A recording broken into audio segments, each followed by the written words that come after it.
He held its 11th annual Delivering Alpha Summit yesterday, and SPACs, as you might imagine, were a hot topic of conversation. Leslie Picker has a breakdown of the highlights. Leslie. Hey, Andrew. Yeah, we were lucky enough to have three of the top managers of special purpose acquisition companies speak at Delivering Alpha yesterday.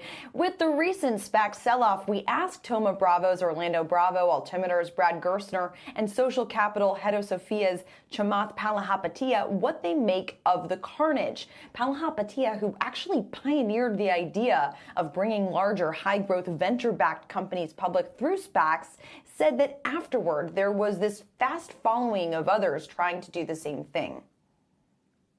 I think it's always important to take a step back when you have all that fast following to sort it out. And I think we're in the midst of sorting that out and separating the wheat from the chaff. Who are the quality sponsors? Who underwrites good deals? And most importantly, and I've said this to you before, who has skin in the game?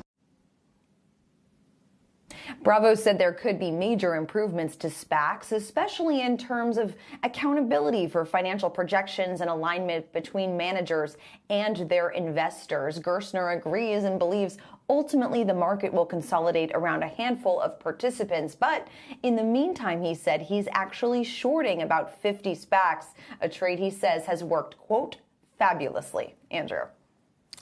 Leslie, what else I'm curious what your biggest takeaway was, because I saw you, of course, monitoring the action all day, and there were so many fabulous conversations. But was there one moment to beat all other moments for you?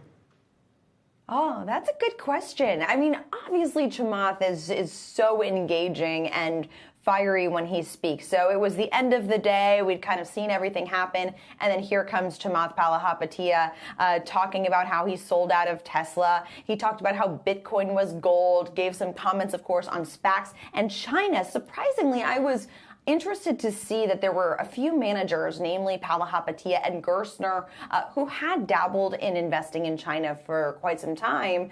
They were pretty skeptical about the recent activity. They said that over the next 6 to 12 months, things will hopefully become clearer. But in the meantime, it's really hard to see how China is investable right now. I thought that was pretty surprising how upfront people were. There was also this sense of cautiousness just about the overall market activity that I didn't expect, because we've seen this year after year. The markets have been, considered high and well performing. But this year there seemed to be definitely the sentiment change that I noticed among the participants.